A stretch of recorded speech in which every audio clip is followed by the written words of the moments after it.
ناگپور مرکز کی نئی اپڈیٹ پانے کے لیے ہمارے چینل کو سبسکرائب کریں اور بیل آئیکن کو دبانا نہ بھولیں۔ ایک نوجوان ہے عمر بن عبدالعزیز رحمۃ اللہ علیہ، جنہیں عمر ثانی بھی کہا جاتا ہے۔ عمر بن عبدالعزیز رحمۃ اللہ علیہ جب یہ خلیفہ بنائے گئے، بھائی سن رہے نا بات دھیان سے، ادھر متوجہ رہو۔ جب یہ خلیفہ بنائے گئے، سب سے پہلے جب اپنی مسند پر بیٹھے اور سب سے پہلا جو خطبہ دیا، اس میں فرمایا، لوگوں میں تمہارا بادشاہ اور میں تمہارا خلیفہ بعد میں ہوں، اللہ کا بندہ اور حضرت محمد صلی اللہ علیہ وسلم کا امتی پہلے، اور میری دل کی تمنا یہ ہے اور میری آرزو یہ ہے کہ اللہ کا ایک ایک حکم زندہ ہو اور حضرت محمد صلی اللہ علیہ وسلم کا ایک ایک طریقہ دنیا میں زندہ ہو، چاہے اس کے لیے میری جان چلی جائے۔ اور پھر ایسی محنت کی اور اپنی عوام کو اس رخ پر ڈالا کہ 100% دینداری معاشرے میں زندہ ہوتی چلی گئی، اور انصاف کو ایسا قائم کیا کہ انسانوں سے اچھائیاں منتقل ہو کر اور انسانوں سے انصاف منتقل ہو کر جانوروں میں جانے لگا، یہاں تک کہ ایک گھاٹ پر شیر اور بکری، ایک طاقتور مخلوق، ایک کمزور مخلوق، ایک گھاٹ پر پانی پیا کرتے تھے۔ طاقتور شیر کی ہمت نہیں تھی کہ وہ کمزور بکری پر حملہ کر، اس طرح سے انصاف کو قائم کیا۔ حالانکہ ان کی خلافت کا وقت اور عرصہ جو ہے کم ہے، زیادہ نہیں ہے۔ جب ان کا انتقال ہوا ہے اور ان کا جنازہ ان کی قبر پر لا کر رکھا گیا، تو آسمان سے بغیر سیاہی کے پرچی ان کے جنازے پر آ کر گری، جس میں لکھا ہوا تھا، براءۃ من اللہ سبحانہ وتعالی لعمر بن عبدالعزیز من النار۔ یہ اللہ کی طرف سے فیصلے ہو چکے ہیں اور آسمانوں میں اعلان کرا دیے جا چکے ہیں۔ اللہ پاک نے امیر المومنین خلیفۃ المسلمین عمر بن عبدالعزیز کو ہمیشہ کی جہنم سے بچا کر ہمیشہ کی جنت میں داخل کرنے کا فیصلہ کر دیا۔ اصل کامیابی ہاتھ لگ گئی۔ فمن زحزح عن النار وادخل الجنت فقد فاز، کہ جو ہمیشہ کی جہنم سے بچا لیا گیا اور جو ہمیشہ کی جنت میں داخل کر دیا گیا، ایسا شخص ہمیشہ کے لیے کامیاب ہو گیا۔ تو ایسے انقلابات آئے نوجوانوں کے ذریعے سے، لیکن دوستو اپنی زندگی کا رخ صحیح کرنے کی ضرورت ہے۔ مصعب بن عمیر شاہی خاندان کے نوجوان، حضور کے صحابی، ایسی زندگی کہ 200 درہم کے جوڑے پہنا کرتے تھے۔ کتنے درہم کے؟ 200 درہم کے۔ اور جس گلی سے گزرتے تھے اس گلی کو ایسا مہکا دیتے تھے کہ بعد میں گزرنے والا یہ محسوس کر لیتا تھا کہ یہاں سے مصعب بن عمیر رضی اللہ عنہ گزرے۔ لیکن جب چسکا لگا، جب اللہ سے اور اس کے رسول صلی اللہ علیہ وسلم سے محبت ہوئی، عشق ہوا، اور اسلام کا غلبہ اور اللہ کے دین کی بلندی کا غلبہ دل کے اندر پیدا ہوا، میرے دوستو غزوہ احد میں شہید ہوئے، اور پھر ایسی شہادت ہوئی کہ پورا کفن بھی میسر نہیں آیا۔ سر ڈھاکا جا رہا ہے تو پیر کھل جا رہے ہیں، پیر ڈھاکا جا رہا ہے تو سر کھل جا رہا ہے۔ نبی رحمت صلی اللہ علیہ وسلم نے فرمایا، ان کے سر کو تو ڈھانک دو اور ان کے پیر پر اسکر خاص کے پتے رکھ دو۔ آج ہمارے کتنے نوجوان ہیں، آپ میں سے کتنے ایسے ہیں جو مصعب بن عمیر کے جیسے، جو طارق بن زیاد کے جیسے، جو محمد الفاتح کے جیسے، جو محمد بن قاسم کے جیسے، جو عمر بن عبدالعزیز کے جیسے ہیں، لیکن ہمارے اوقات، ہماری صلاحیتیں، ہماری عمریں دوستو ضائع ہو رہی ہے، برباد ہو رہی ہے۔ اور کہاں ضائع ہو رہی ہے، کہاں برباد ہو رہی ہے؟ چائے کی ہوٹلوں پر، پان کے ٹھیلوں پر، سینما ہالوں پر، غفلت میں، اور میرے دوستو غفلت کی جگہ پر بازاروں میں اور باطل کے اڈوں پر ہماری صلاحیت ضائع ہو رہی ہے۔ کیوں بھائی ہو رہی نہیں ہو رہی ہے؟ خالد بن ولید رضی اللہ تعالیٰ عنہ نوجوان صحابی ہیں، بڑی استعداد اللہ نے ان کے اندر رکھی، بڑی طاقت ان کے اندر رکھی، لیکن ابھی ایمان میں داخل نہیں ہوئے، اور اللہ کے نبی صلی اللہ علیہ وسلم کے اور اسلام کے بڑے پکے دشمن، یہاں تک کہ غزوہ احد میں شروع میں تو مسلمانوں کو فتح ہونے لگی، پھر بعد میں یہ ہے کہ غلطی کی وجہ سے شکست ہونے لگی، جس میں پوری جنگ کا جو پاسا پلٹا ہے، رخ جو بدلا ہے، وہ خالد بن ولید رضی اللہ عنہ کی وجہ سے بدلا۔ اور پھر یہ ہوا کہ اس میں اللہ کے نبی صلی اللہ علیہ وسلم کے 70 بڑے بڑے صحابہ شہید ہوئے، جس میں آپ کے چچا حضرت حمزہ رضی اللہ تعالیٰ عنہ کی شہادت ہوئی. آپ کا کلیجہ چبایا گیا, تھوکا گیا. اللہ کے نبی صلی اللہ علیہ وسلم روتے جاتے تھے, فرماتے جاتے تھے اما حمزہ فلا بواقی اللہ, کہ میرا چچا حمزہ آج پردیس کی موت مر رہا ہے, کوئی اس پر رونے والا بھی نہیں. 70 مرتبہ آپ نے حضرت حمزہ رضی اللہ عنہ کی جنازے کی نماز پڑھی. اور یہ سب کے پیچھے جو بنیاد بنے ہیں خالد بن ولید رضی اللہ تعالیٰ. اللہ کے نبی صلی اللہ علیہ وسلم کی نظر خالد بن ولید آج اسلام کا مخالف ہے. اس کی وجہ سے میرے 70 بڑے بڑے صحابہ شہید ہو گئے. لیکن اگر خالد بن ولید کی زندگی کا رخ ذرا سا بدل جائے, غلط راستے پہ یہ چل رہا ہے, یہ خالد صحیح راستے پر چلنے والا بن جائے تو انقلاب آ جائے. جو محنت یہ باطل کو زندہ کرنے کے لیے کر رہا ہے, وہی محنت خالد بن ولید اسلام کو زندہ کرنے کے لیے کرے تو پھر پتہ نہیں کتنا بڑا کام ہو جائے. اللہ کے نبی صلی اللہ علیہ وسلم نے ان کے بھائی جن کا نام تھا ولید بن ولید رضی اللہ تعالیٰ, ان سے کہا کہ دیکھو تمہارا بھائی خالد یہ تو بڑی صلاحیت والا ہے, یہ تو بڑی استعداد والا ہے, اگر یہ ہمارے ساتھ ہو جائے, کلمہ پڑھ کر مسلمان ہو جائے اور ہمارا ساتھ دینے لگے تو ہم اس کو بہت آگے بڑھائیں گے اور ہم اس سے بہت کام لیں گے. بس یہ بات خالد بن ولید رضی اللہ عنہ تک جب ان کے بھائی ولید بن ولید رضی اللہ عنہ نے پہنچائی, اور یہ بات سننا تھا کہ گویا ان کے پیروں کے نیچے سے زمین کھسک گئی کہ میں نے تو حضور کے ساتھ اتنا سب کچھ کیا اور آپ کے صحابہ کے ساتھ اتنا سب کچھ کیا, اور پورا احد کا جو رخ بدلا وہ میری وجہ سے بدلا, لیکن ان کے دل میں میرے لیے اتنی گنجائش, وہ تو حضور کی فکریں تھی, حضور کی دعائیں تھی, بات دل پہ اثر کر گئی اور زندگی بدلنے کا فیصلہ کر لیا. اور حضور صلی اللہ علیہ وسلم کی خدمت میں مسلمان ہونے کے ارادے سے آنے لگے. جب اللہ کے نبی صلی اللہ علیہ وسلم کے پاس آنے لگے, حضور صلی اللہ علیہ وسلم کو خبر لگی, آپ صلی اللہ علیہ وسلم نے خالد بن ولید رضی اللہ عنہ کے لیے صفیں بچھا دی ان کے استقبال کے لیے. صحابہ کو سب بستہ کھڑا کر دیا کہ خالد بن ولید کا سب استقبال کرے, اور آپ نے فرمایا ذرہ برابر اشارتن کنایتن کسی طرح سے ہماری کسی حرکت سے اور ہمارے کسی عمل سے یہ بات ظاہر نہیں ہونا چاہیے کہ خالد نے ہمارے ساتھ کچھ کیا ہے اور خالد نے ہمارے ساتھ کوئی جرم کیا ہے. خالد بن ولید رضی اللہ تعالیٰ عنہ آئے ہیں اور کلمہ پڑھ کے مسلمان ہوئے ہیں, اور پھر وہ کام کیا کہ سیف من سیوف اللہ کا لقب ملا کہ اللہ کی تلواروں میں سے ایک تلوار. خالد بن ولید رضی اللہ تعالیٰ جنگ کی جنگ جو ہے فتح کی, ملک کے ملک فتح کیے, اور اللہ سبحانہ و تعالیٰ نے ایک انقلاب ان کے ذریعے سے لا دیا. تو یہ تاریخ ہے ہماری. جب بھی امت کا نوجوان کھڑا ہوا ہے اور اس نے کچھ فیصلے کیے ہیں, میرے دوستوں بزرگوں, اللہ سبحانہ و تعالیٰ نے ان نوجوانوں کے ذریعے سے انقلاب برپا کر دیا. اس لیے علی گڑھ یونیورسٹی کے آپ جیسے نوجوان جب دلی نظام الدین مرکز آئے, یوسف صاحب رحمۃ اللہ علیہ سے ملاقات ہوئی, کسی نے ان کا تعارف کرایا, حضرت یہ علی گڑھ یونیورسٹی کے نوجوان ہیں. حضرت یوسف صاحب رحمۃ اللہ علیہ نے فرمایا یہ علی گڑھ یونیورسٹی کے نوجوان نہیں ہیں, یہ تو یورپ اور امریکہ کا اسلام ہے. کہا کہ اسلام ہے یورپ اور امریکہ کا اسلام ہے, کہ یہ تو یورپ میں جا کر محنت کریں گے اور امریکہ میں جا کر محنت کریں گے, اور ہمارے جوانوں نے پھر ایسا کر کے دکھلایا. زیادہ دور کی بات نہیں, ہمارے ناگپور شہر میں ایک نوجوان ماشاءاللہ یہاں پر بھی محنت کرتا تھا, اور جب باہر جانے لگا رشیا وہ پڑھنے کے لیے گیا تو اس نے نیت کی وہاں پر بھی جا کر محنت کروں گا, اور ماشاءاللہ وہاں گیا اور اس نے محنت کی, وہاں کے ساتھیوں سے ملاقاتیں کرنا شروع کی, اور الحمدللہ رشیا میں اس نے جس علاقے میں وہ تھا, جس کالج میں وہ تھا, جس یونیورسٹی میں وہ تھا, الحمدللہ وہاں پر جا کر اس نے دین کا ماحول قائم کر دیا. تو میرے دوستوں بزرگوں, آپ نوجوان بڑے قیمتی ہیں, آپ کی عمریں بڑی قیمتی ہے, وقت بہت قیمتی ہے, اللہ نے بڑی صلاحیت اور بڑی استعداد دی ہے. ہم اس محنت کو لے کر کھڑے ہو جائیں, دنیا میں انقلاب برپا ہو جائے. ہم لوگ ابھی 3 دن مستورات کی جماعت میں تھے, آپ کا مہیش نگر کا حلقہ, تو ماشاءاللہ مہیش نگر, شانتی نگر, یہ لکڑ گنج کا علاقہ جو ہے وہاں پر تھا تو وقت 3 دن کا. کچھ نوجوان دوست جو کیا کہنا چاہیے اپنی دنیا کے اعتبار سے تو آگے, لیکن دین کے اعتبار سے ایسی محنت نہیں کر رہے تھے جیسی محنت انہیں کرنا چاہیے تھا. تو وہ نوجوان دوست ہمارے ساتھ لگے اور 2 دن محنت کی. کتنے دن؟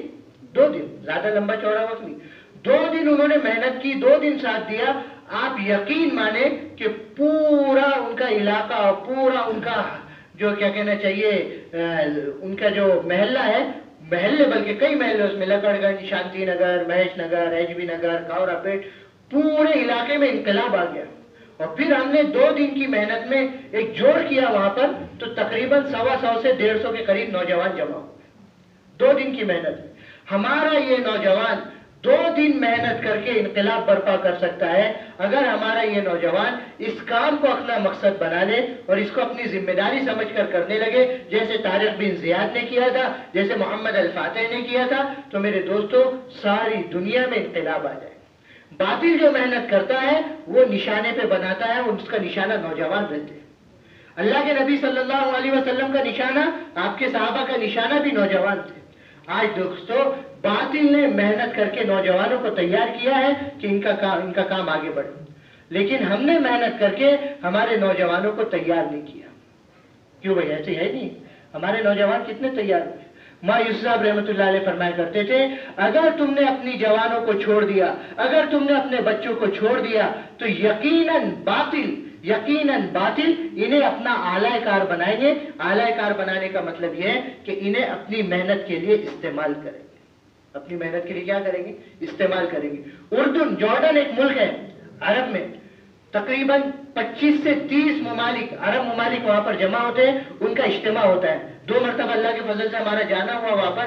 وہاں کے علماء نے یہ کارگزاری سنائی کہ یہود نے اس طرح سے، کیونکہ اسرائیل بھی وہاں پہ لگا ہوا ہے، اس طرح سے محنت کی کہ انہوں نے اپنے ادارے اور انہوں نے اپنے مدرسے یہاں پر قائم کیے، اور نوجوانوں کو وہ یہاں پر لا کر محنت کرواتے ہیں، اور وہاں پر پڑھانے والے بخاری شریف اور مسلم شریف پڑھاتے ہیں، اور پڑھانے والوں کا حال یہ ہوتا ہے کہ ایک ہاتھ میں بخاری شریف ہوتی ہے اور دوسرے ہاتھ میں سگریٹ ہوتی ہے، اور اس رخ پر یہ نوجوانوں کو محنت کر کر کے اسلام کے مخالف کھڑا کر رہے ہیں۔ میرے دوستو آج ہمارے نوجوانوں پر کوئی محنت نہیں ہے۔ آپ دیکھ لو کہ جن علاقوں میں باطل کے مرکز ہیں اور جن علاقوں میں باطل کے کیا کہنا چاہیے اڈے ہیں، ان علاقوں میں آپ رات میں جائیں، 8 بجے چلے جائیں، 9 بجے چلے جائیں، سناٹا ہو جاتا ہے، سب سو رہے ہیں، رات میں جلدی سو رہے ہیں، اور صبح 4 بجے اٹھ رہے ہیں، 5 بجے اٹھ رہے ہیں، ہنر سیکھ رہے ہیں، فن سیکھ رہے ہیں۔ کیوں بھائی؟ ہو رہا ہے نہیں ہو رہا ہے؟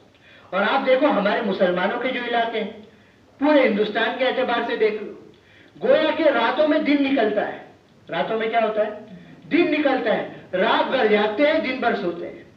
ہم لوگ جب سال میں چل رہے تھے تو دلی میں ایک بڑا علاقہ ہے، مسلمانوں کا بہت بڑا علاقہ، وہاں کے 2 نوجوان ساتھ میں تھے۔ انہوں نے کہا کہ مولوی صاحب یہ تو دعوت کے کام کی برکت ہے کہ فجر کیا ہم تو تہجد پڑھنے لگے، ورنہ ہم پر ایک وقت ایسا تھا کہ جب ہم پر کوئی محنت نہیں کرتا تھا، ہمیں عقل نہیں تھی، اس وقت ہم رات بھر بیٹھتے تھے۔ رات بھر کیا کرتے تھے؟ رات بھر بیٹھتے تھے، اور جب فجر کی اذان ہوتی تھی تو ہم سونے کے لیے جاتے تھے۔ گویا کہ فجر کی اذان ہمیں نماز کے لیے دعوت نہیں دے رہی ہے، فجر کی اذان ہمیں سونے کے لیے دعوت۔ ہمارے ہندوستان کے بہت بڑے عالم دین بار بار فرماتے ہیں کہ جب دنیا کی ترقی یافتہ قومیں اپنے کام کاروبار سے، اپنے بزنس سے فارغ ہو جاتی ہے، اس وقت مسلمانوں کا نوجوان انگڑائیاں لے کر بستر سے اٹھتا ہے۔ تو اس کی کہاں سے ترقی ہوگی؟ اور اس قوم کی کہاں سے ترقی ہوگی؟ کیوں بھائی؟ ہو سکتی ہے کبھی ترقی؟ نہ دین کا نہ دنیا کا۔ اس لیے وہ قوم ہرگز ترقی نہیں کر سکتی جن کو سورج جگاتا ہے۔ قومیں تو وہ ترقی کرتی ہے جو سورج کو جگاتی ہے۔ اس لیے میرے دوستو ہمیں اپنی زندگی کے رخ کو صحیح رخ پر ڈالنا ہے۔ اس لیے لقمان حکیم اپنے نوجوان بیٹے کی تربیت کر رہے ہیں۔ ذرا سوچو تو صحیح، لقمان علیہ السلام نبی نہیں تھے۔ علماء کے اکثر مفسرین کی قول یہ ہے کہ لقمان علیہ السلام کیا نہیں تھے؟ نبی نہیں تھے لیکن حکیم تھے۔ کیا تھے؟ نبی نہیں تھے لیکن حکیم تھے، اور انہوں نے اپنے نوجوان بیٹے کو جو نصیحتیں کی ہیں، شاندار نصیحتیں، اللہ کو اتنی پسند آئی کہ اللہ نے اسے قرآن مجید میں ذکر کیا۔ وَإِذْ قَالَ لُقْمَانُ لِابْنِهِ وَهُوَ يَعِظُهُ يَا بُنَيَّ لَا تُشْرِكْ بِاللَّهِ إِنَّ الشِّرْكَ لَظُلْمٌ عَظِيمٌ، کہ لقمان علیہ السلام اپنے بیٹے کو نصیحت کر رہے ہیں، اور کیا کہہ رہے ہیں نصیحت کرتے کرتے؟ اے میرے بیٹے، اللہ کو ایک مانو، اللہ سے اپنا تعلق بناؤ، سب کچھ کرنے والے اللہ ہے، سب کچھ اللہ کے ہاتھ میں ہے، اللہ کے ساتھ کسی کو شریک نہ ٹھہراؤ۔ ان الشرک لظلم عظیم، شرک تو بہت بڑا گناہ ہے۔ اور شرک کا مطلب کیا ہے؟ آج کتنے معبود ہم نے بٹھا رکھے، دکان الگ، ماں باپ الگ، تجارت الگ، الگ الگ قسم کے معبود، کوئی کچھ نہیں، کسی سے کچھ نہیں، اللہ ہی سب کچھ اور اللہ سے ہی سب کچھ۔ اللہ کی عظمت دل کے اندر ہے. اور کیا کہہ رہے ہیں؟ اے میرے بیٹے اللہ سے ہی ڈرو. کس سے ڈرو؟ اللہ سے ڈرو. جو اللہ سے ڈر گیا، جس کی زندگی میں تقوی آ گیا، اللہ کے ڈر کو کیا کہتے ہیں؟ تقوی کہتے ہیں. اس کے تو پھر مزے ہی مزے ہیں. قرآن مجید نے کہا الا ان اولیاء اللہ لا خوف علیہم ولا هم يحزنون. اللہ کے بہت مقرب ہے وہ لوگ، اللہ کے بہت دوست ہے وہ لوگ، اللہ کے ولی ہے، ان کو کوئی غم نہیں ہے، ان کو کوئی خوف نہیں ہے. کون ہے؟ الذین آمنوا وکانوا یتقون، جو ایمان والے ہیں اور جو تقوی والے ہیں. یہ یقین اللہ کی ذات پر، سب کچھ کرنے والے اللہ ہے. اور ڈر بھی کس کا؟ ارے ڈر بھی کس کا؟ اللہ کا ڈر. کیونکہ ڈر گناہوں سے بچاتا ہے. اور اللہ کے ڈر کی دوستوں بزرگوں یہ تاثیر ہے کہ آدمی اللہ سے اور قریب ہوتا ہے. ایک تو ڈر ہے سانپ کا، تو سانپ کا ڈر ہے تو سانپ سے قریب ہوں گا دور بھاگے گا. کیوں بھائی؟ ارے قریب ہوں گا دور بھاگے گا. اژدہے کا ڈر ہے، شیر کا ڈر ہے، شیر کا ڈر ہے نہیں ہے تو شیر کے قریب ہوں گا دور بھاگے گا. اور اللہ کے ڈر کی تاثیر یہ ہے کہ جتنا اللہ کے قریب ہوں گا، جتنا اللہ کا ڈر پیدا ہوگا، اتنا اللہ کے قریب ہوگا. سمجھ میں آ رہی نہیں بات؟ تو یہ تقوی والے کہ اللہ کے یقین بھی اللہ کی ذات پر ہو اور ڈر بھی اللہ سبحانہ و تعالیٰ سے ہو. یقین اللہ کی ذات پر آ گیا اور ڈر بھی اللہ کا ہو گیا تو پھر تو وارے کے نیارے ہیں. اللہ نے 5 انعام منعقد کر لیے. کتنے انعام؟ 5 انعام. وَمَن يَتَّقِ اللَّهَ يَجْعَل لَّهُ مَخْرَجًا. جس کی زندگی میں اللہ کا ڈر ہے، کسی اور کا ڈر نہیں ہے، اللہ ہر تنگی سے اسے نکال دیں گے. وَمَن يَتَّقِ اللَّهَ يَجْعَل لَّهُ مِنْ أَمْرِهِ يُسْرًا. جس کی زندگی میں اللہ کا ڈر آ گیا، اللہ اس کے سارے کام آسان کر دیں گے، بڑے سے بڑے کام آسان کر دیں گے. وَمَن يَتَّقِ اللَّهَ فَهُوَ حَسْبُهُ. جو اللہ سے ڈرا، اللہ اس کی طرف سے کافی ہو گیا، اب اس کو کسی کی ضرورت نہیں ہے. وَمَن يَتَّقِ اللَّهَ يُكَفِّرْ عَنْهُ سَيِّئَاتِهِ. جس کی زندگی میں اللہ کا ڈر آ گیا، اب اگر چھوٹے موٹے گناہ اس سے ہو بھی جائیں گے، اللہ اس کو معاف کر دے. وَمَن يَتَّقِ اللَّهَ يُكَفِّرْ عَنْهُ سَيِّئَاتِهِ وَيُعْظِمْ لَهُ أَجْرًا. کہ جس کی زندگی میں اللہ کا ڈر آ گیا، اب وہ چھوٹے چھوٹے عمل کرے گا، ذرے کے برابر عمل کرے گا، اللہ سبحانہ و تعالیٰ پہاڑ جیسے انعامات اسے عطا کریں گے، پہاڑ جیسا ثواب اسے عطا کریں گے. تو یہ اللہ کا ڈر. ہمارے نوجوانوں کی زندگی میں اللہ کا ڈر ہو تو پھر یہ گناہوں سے بچیں گے. یہ غلط دیکھیں گے نہیں، غلط سوچیں گے نہیں، غلط بولیں گے نہیں، غلط سنیں گے نہیں. اگر میری نگاہ غلط دیکھ رہی ہے تو اللہ کا ڈر نہیں ہے. اگر میرے کان غلط سن رہے ہیں تو اللہ کا ڈر نہیں ہے. اگر میری زبان غلط بول رہی ہے تو اللہ کا ڈر نہیں ہے. اگر میرے قدم غلط چل رہے ہیں تو اللہ کا ڈر نہیں ہے. اس لیے حضور نے دعا مانگی، اللہم اقسم لنا من خشیتک ما تحول به بیننا و بین معاصیک. اے اللہ مجھے آپ کی ذات کا ایسا ڈر عطا فرمائیے جو آپ کے اور گناہوں کے درمیان حائل ہو جائے. کیونکہ آدمی گناہ اس لیے کرتا ہے کہ ڈر نہیں ہوتا ہے، اور اللہ کا ڈر ہو جائے تو گناہ سے بچ جائے. ایک نوجوان کا واقعہ، حضرت عمر رضی اللہ عنہ کے زمانے میں ایک نوجوان بہت خوبصورت، بہت حسین اور جمیل، مسجد میں رہنے والا، مسجد کا کوٹا، مسجد میں کثرت سے عبادت کرنے والا اور ڈر اللہ سبحانہ و تعالیٰ کا، اللہ سے ڈرنے والا. جب وہ مسجد میں عبادت کر کے چلا جاتا تو ایک بڑے گھر کی خوبصورت نوجوان بچی اسے گناہ کی طرف، لڑکی اسے گناہ کی طرف دعوت دیتی. لیکن یہ تو متقی آدمی تھا، اللہ کا ڈر اس کی زندگی میں تھا، یہ بچ کے نکل جاتا. لیکن دوستو نفس ہر ایک کے ساتھ لگا ہوا ہے. یوسف علیہ السلام اللہ کے نبی ہیں، فرما رہے وَمَا أُبَرِّئُ نَفْسِي إِنَّ النَّفْسَ لَأَمَّارَةٌ بِالسُّوءِ کہ میں اپنے نفس سے براءت ظاہر نہیں کر سکتا، نفس تو برائیوں پر ابھارنے والا ہے. نفس سب کے ساتھ لگا ہوا ہے. لیکن اللہ متقی کو کیسا بچاتے؟ ایک دن یہ اس کے نفس نے اس کو پھسلایا اور وہ اس کے گھر میں داخل ہو گیا. جیسی برائی کا ارادہ آیا، اللہ نے اس کی ایسی حفاظت کی کہ قرآن مجید کی آیت اس کے ذہن میں آئی، ان الذین اتقوا اذا مسهم طائف من الشیطان تذکروا فاذا هم مبصرون. کہ جو لوگ اللہ سے ڈرتے ہیں، جب کوئی شیطانی وسوسہ ان کے پاس آتا ہے وہ فوراً اللہ کو یاد کرتے ہیں، ان کی آنکھیں کھل جاتی ہے اور وہ گناہ سے بچ جاتے ہیں. جیسی یہ آیت اس کے ذہن میں آئی وہ نوجوان بے ہوش ہو گیا. اب یہ لڑکی تو گھبرائی، اس نے اپنے خادموں کے ذریعے سے اس لڑکے کو اس کے گھر پہ پہنچا دیا. انہوں نے گھر کے باہر، دروازے کے باہر اس کو رکھ کے آ گیا. آدھی رات ہو گئی، گھر والے پریشان کہ بچہ ابھی تک گھر پہ آیا نہیں، روزانہ تو آ جاتا. بچے کے والد رات میں نکلے، دروازہ کھولا تو دیکھا کہ بچہ بے ہوش گھر کے سامنے پڑا ہوا. انہوں نے شور کیا، گھر والوں کو بلایا، وہ بچے کو بے ہوشی کی حالت میں اٹھایا گیا، گھر کے اندر رکھا گیا. کوشش کی گئی، کچھ دیر کے بعد اس نوجوان کو ہوش آیا. تو اس نوجوان کے والد نے کہا بیٹا تمہاری یہ حالت کیسے ہو گئی تھی؟ انہوں نے کہا ابا جان رہنے دیجیے، میں ٹھیک ہوں. بتایا نہیں اس نے. کہا میں تمہارا باپ ہوں، تمہیں بتانا پڑے گا، اللہ کے واسطے مجھے بتاؤ. جب اللہ کا واسطہ دیا تو اس نے سارا واقعہ بتایا. تو کہاں کون سی آیت تھی قرآن مجید کی جس نے تمہیں گناہ سے بچایا؟ اور وہ بچے نے آیت پڑھ کے سنائی, ان الذین اتقوا اذا مسهم طائف من الشیطان تذکروا فاذا هم مبصرون. اب جو یہ آیت پڑھ کے سنائی پھر سے وہ بے ہوش ہو گیا. اور دوستو اب کی بار اسے ہوش نہیں آیا اور اسی بے ہوشی کی حالت میں اس کی روح پرواز ہو گئی, انتقال ہو گیا. تجہیز و تدفین میں جلدی کرنا چاہیے جنازے میں. اس کے گھر والوں نے جلدی کی, اسے دفنا دیا.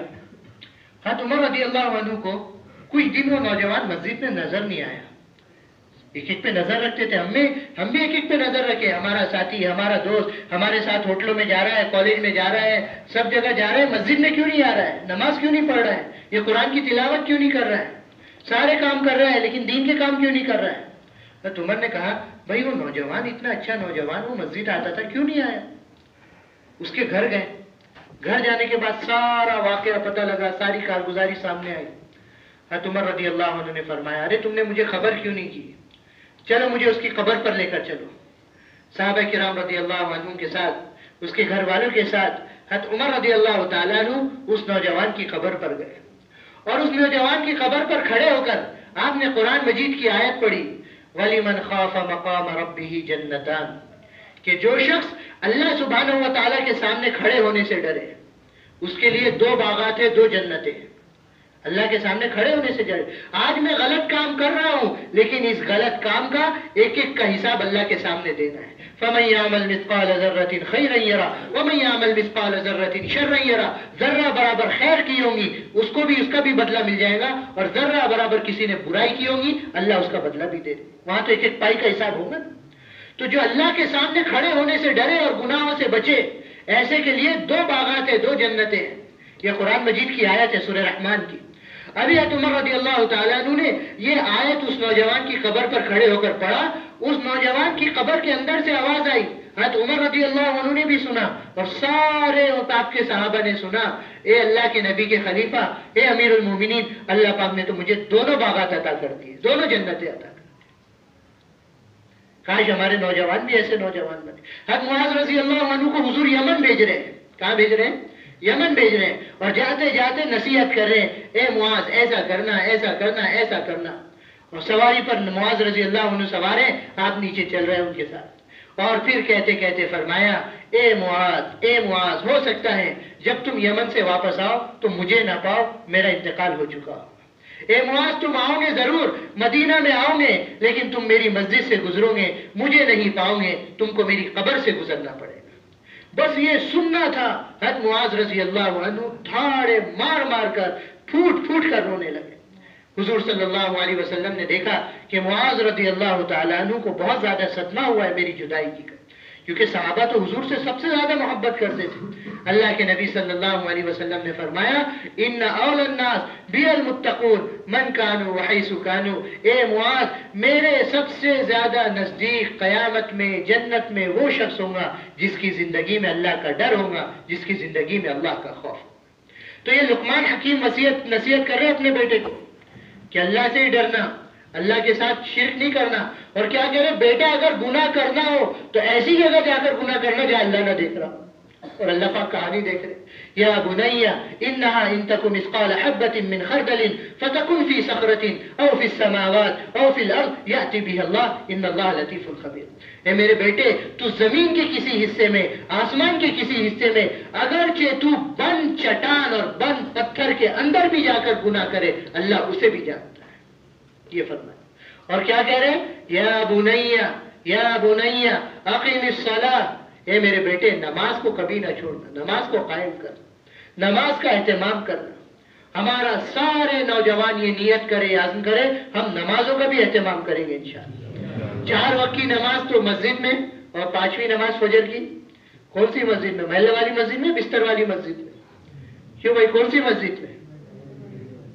محلے والی مسجد میں. حضور نے فرمایا, جو لوگ اندھیروں میں مسجد جاتے ہیں ان کو قیامت کے دن پورے نور کی خوشخبری سنا دو. تو نمازوں کا ہم خوب اہتمام کریں.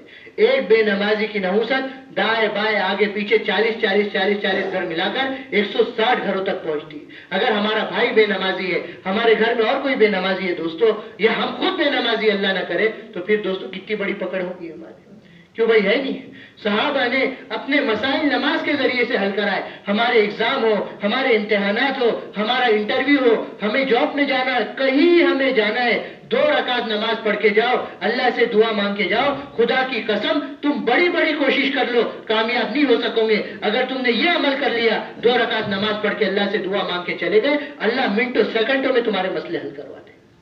صحابہ کے مردے اللہ نے زندہ کرائے. صحابی رسول صلی اللہ علیہ وسلم راستے سے جا رہے ہیں، پٹاخو نے پکڑ لیا کہ تیری جان بھی لوں گا، تیرا مال بھی لوں گا. کہا بھائی مال تو لے لے، مال کی تجھے ضرورت ہے، جان کیوں لیتا؟ کہا میرا قانون ہے، جس کا مال لیتا ہوں اس کی جان بھی لیتا ہوں، یہ میرا اصول ہے. کہا مجھے نماز پڑھنے کا موقع دے. کہا پڑھ لو، نماز پڑھنا ہے تو اس میں کیا اتنا وقت لگے گا، مرنا تو ہے ہی تمہیں. وہ صحابی نماز پڑھنے کے لیے کھڑے ہوئے اور نماز پڑھی، اور نماز کے بعد دعا مانگی. یا ودود یا ذو العرش المجید یا فعالا لما يريد اسألك بعزتك التي لا ترام وملكك الذي لا يضام وبنورك الذي ملا اركان عرشك ان تكفيني شر هذا الليل يا مغيث اغثني. کسی کو دعا یاد کرنا ہو تو حیات الصحابہ کی 3ری جلد میں مولوی صاحب رحمۃ اللہ علیہ نے اس دعا کو لکھا ہے، وہاں سے یاد کر لیں. کتنی بڑی دعا ہے. ابھی یہ نماز پڑھی اور یہ دعا مانگی تو دیکھا انہوں نے ایک گھوڑ سوار آیا اور اس نے ایک نیزہ اس ڈاکو کو مارا اور اس کا سر اس کے تن سے جدا ہو گیا. انہوں نے کہا صحابی نے، ارے تو کون ہے بھائی، تیری وجہ سے اللہ نے میری اتنی بڑی مدد کی. انہوں نے کہا میں 4تھے آسمان کا فرشتہ. کون سے آسمان کا فرشتہ؟ 4تھے آسمان کا فرشتہ. تم نے پہلی مرتبہ یہ دعا پڑھی، آسمانوں کے دروازوں پر دستک ہوئی. دوسری مرتبہ یہ دعا پڑھی، آسمانوں میں کوہرام مچ گیا. تیسری مرتبہ یہ دعا پڑھی، اللہ نے تمہاری مدد کے لیے مجھے بھیج دیا. اور میں تمہیں خوشخبری دیتا ہوں، جو بندہ بھی تمہاری طرح نماز پڑھ کر اس دعا کو مانگے، اللہ ضرور اس کی مدد کو پورا کرے گا. اللہ اس کی ضرور ضرورت کو پوری کرے گا. اللہ ضرور اس کی مدد کرے گا. تو نمازوں کے ذریعے سے اپنے مسئلوں کا حل کراؤ، نمازوں کا اہتمام کرو. اور کیا کیا لقمان علیہ السلام نے اپنے بیٹے سے؟ یا بنی اقیم الصلاۃ وامر بالمعروف وانہا عن المنکر واصبر علی ما صبر. اے میرے بیٹے اچھائیوں کا، بھلائیوں کا حکم کرتے رہنا، برائیوں سے روکتے رہنا. آج ہمارے سامنے برائیاں ہوتی ہیں، ہم روکتے نہیں. روکنا تو کیا، ہم خود برائیوں میں مبتلا ہو جاتے ہیں. اس لیے نیکیوں کی دعوت دینا ہے اور برائیوں سے روکنا ہے. اور کیا کہا اس میں؟ پھر جو باتیں آئی، جو پریشانیاں ہیں، اس پہ صبر کرنا. آپ دنیا بھر کی عیاشی کر لو اور دنیا بھر کی بدماشی کر لو، کوئی کچھ نہیں کہے گا. اور اگر آپ کے اندر اللہ کا ڈر اور خوف آ گیا، اور اللہ کرے اس جوڑ کو اللہ پاک کامیاب کر دے، ہم سب کی زندگی بن جائے، تو میرے دوستو ہماری آخرت بن جائیں گی، ہمیشہ کے لیے ہم کامیاب ہو جائیں گے.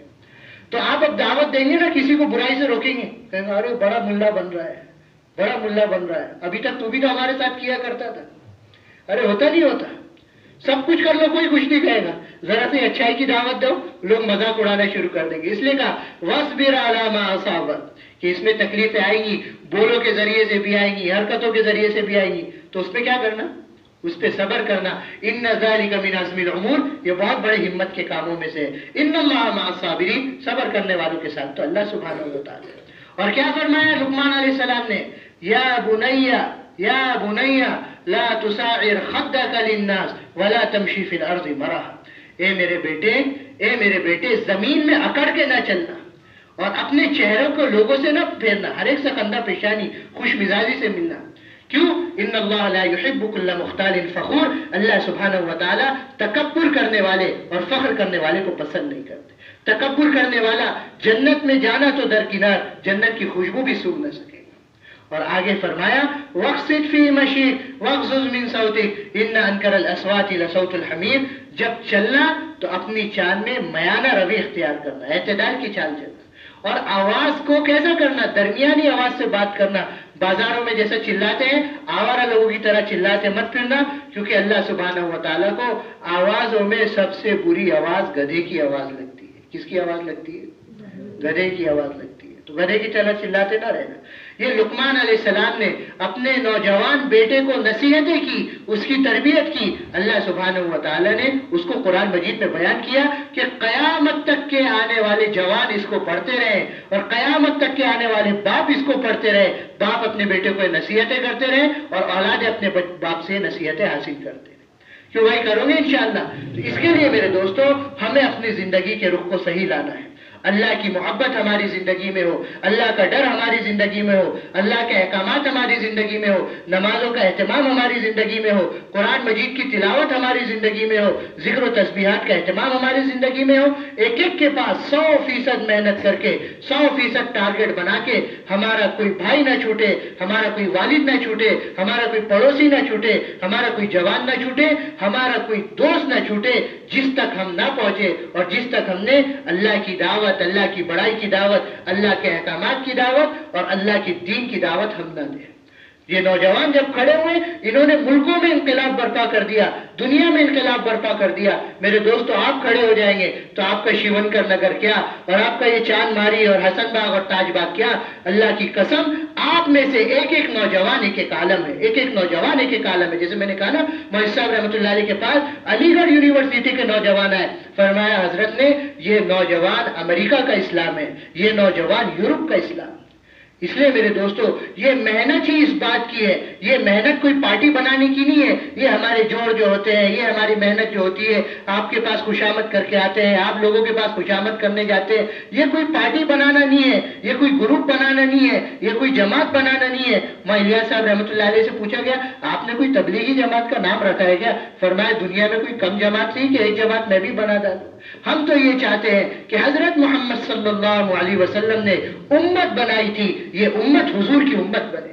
حضرت محمد صلی اللہ علیہ وسلم اپنی وفات کے وقت، اپنے وصال کے وقت جس طرح سے امت کو پورا دین دے کر گئے تھے اور امت پورے دین پر قائم تھی، اس طرح سے ہمارے سارے کیا کہنے چاہیے دنیا میں بسنے والے انسان حضور کی امت بن کر زندگی گزارے، اور حضور نے جس رخ پر امت کو ڈالا تھا اس رخ پر ان میں کی ایک ایک کی زندگی ہے۔ تو کیوں بھائی اس کے لیے تیار ہے انشاءاللہ؟ اس کے لیے دین سیکھنا ہے، اپنی صلاحیتوں کو حق پر لگانا ہے اور اپنے اوقات کو فارغ کر کے کچھ وقت نکلنا ہے اللہ کے راستے میں دین سیکھنے کے لیے، کیونکہ ہر چیز تو سیکھنے سے حاصل ہوتی ہے۔ آپ انجینئر بنتے ہیں کتنے سال لگاتے ہیں؟ کیوں بھائی؟ ارے کتنے سال لگاتے ہیں؟ ہاں؟ اور ڈاکٹر بنتے ہیں تو ہاں، اور دین سیکھنا ہے تو کتنا لگانا ہے بھائی؟ ہاں، ایک تو یہ نیت کرو مرتے دم تک، زندگی کی آخری سانس تک اللہ کے دین کی محنت کریں گے۔ سب نیت کرتے ہیں انشاءاللہ؟ صحابہ نے حضور سے یہ وعدہ لیا تھا بایانا علی الموت، ہم نے حضور کے ہاتھ پر موت پر بیعت کی ہے۔ کائے پر بیعت کی ہے؟ اور اللہ پاک نے قرآن مجید میں فرمایا وَاعْبُدْ رَبَّكَ حَتَّى يَأْتِيَكَ الْيَقِينُ، اللہ کی عبادت کرو کب تک؟ اللہ کی دین کی محنت کرو کب تک؟ اللہ کی بندگی کرو کب تک؟ جب تک کہ موت نہ آ جائے۔ تو موت تک کرو گے نا بھائی انشاءاللہ؟ ارے بہت دیر ہے انشاءاللہ، جوانوں جیسا انشاءاللہ کہو نا، کرے گا انشاءاللہ؟ ماشاءاللہ، اللہ قبول فرمائے۔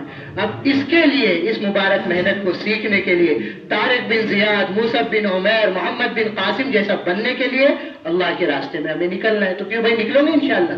اب ہمت کر کے ہمارے اس میں ایسے ساتھی جن کا فائنل ایئر ہو چکا ہے، جو فارغ ہو چکے ہیں، یہ ساتھی تو